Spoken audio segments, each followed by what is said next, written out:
முருகனே துணை. அனைவருக்கும் இனிய வணக்கம். ஆன்மீகம் ஸ்டார்ட்ஸ் உங்களை அன்புடன் வரவேற்கிறது. தைப்பூசம் தோன்றிய கதை தெரியுமா?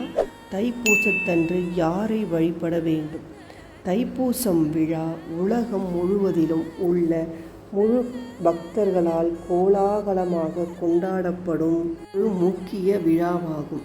இந்த விழா முருகனுக்குரிய முக்கியமான விரத வழிபாட்டு நாள் என்றாலும் இந்த நாளில் சிவபெருமான், அம்பாள் மற்றும் குரு பகவானை வழிபட சிறப்பான பலன் கிடைக்கும்.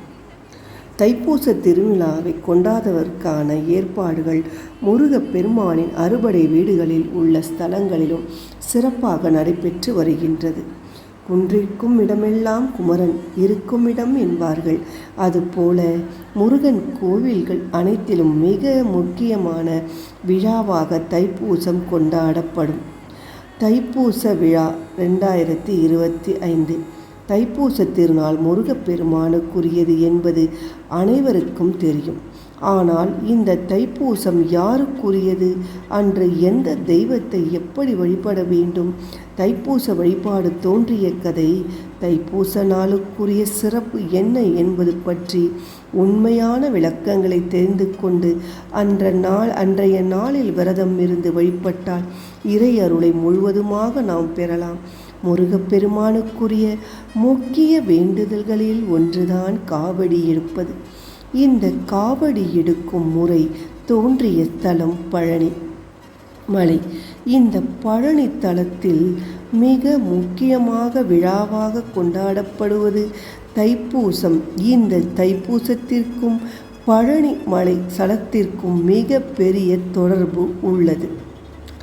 தைப்பூசம் தோன்றிய கதை, சிவபெருமான் நடராஜராக தனித்து ஆனந்த தாண்டவம் ஆடிய நாள் மார்கழி மாதத்தில் வரும் திருவாதிரை. இந்த நடனத்தை பிரம்மா, விஷ்ணு, பதஞ்சலி, வியாசபாதர் ஆகியோருக்காக சிதம்பரத்தில் சிவபெருமான் அரங்கேற்றினார். இந்த நடனத்தை பார்வதி தேவியும் ரசித்து கொண்டிருந்தார். சிவபெருமானின் ஆனந்த தாண்டவத்தை கண்ட சிவகாமிக்கும் அதை போன்று தாண்டவமாட ஆசை வந்தது. சிவபெருமானை போன்று அன்னையின் நடனத்தையும் காண பிரம்மா, விஷ்ணு உள்ளிட்டோர் ஆர்வம் கொண்டனர். முனிவர்கள், தேவர்கள் உள்ளிட்டோரின் ஆசையையும் நிறைவேற்ற எண்ணிய அம்பிகை ஆனந்த தாண்டவம் நிகழ்த்திய நாள் தைப்பூச திருநாளாகும். சிவபெருமான் ஆனந்த தாண்டவம் நிகழ்த்திய நாள் திருவாதிரை என கொண்டாடப்படுவதைப் போல் அம்பாள் நடனமாடிய திருநாள் தைப்பூசம் என கொண்டாடப்படுகிறது. அதனால் இந்த நாள் அம்பிகை வழிபாட்டிற்குரிய நாளாகவும் மாறியது.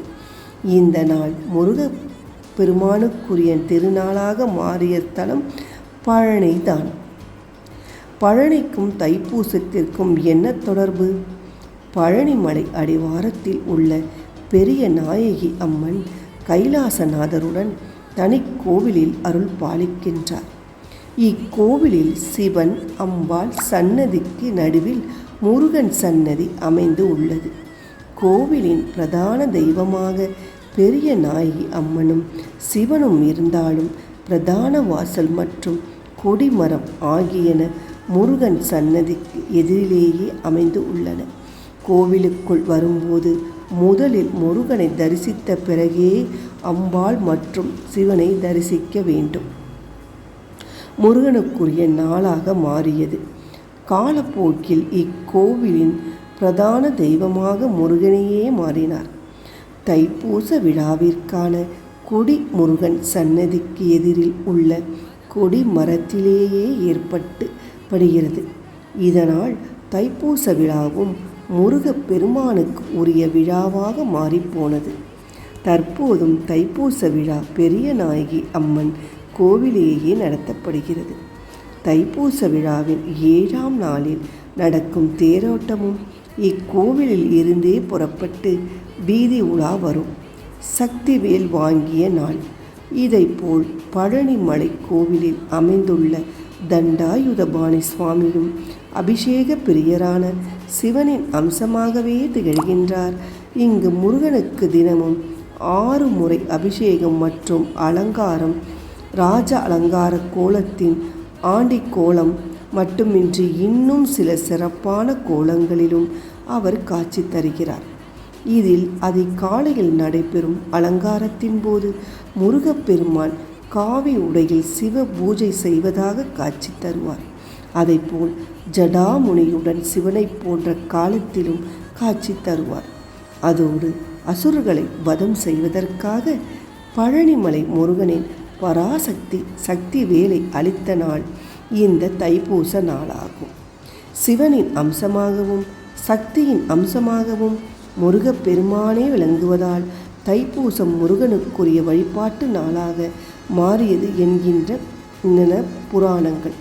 இதுதான் தைப்பூசத்தின் பற்றி நாம் வரலாறை பற்றி தெரிந்து கொண்டோம்.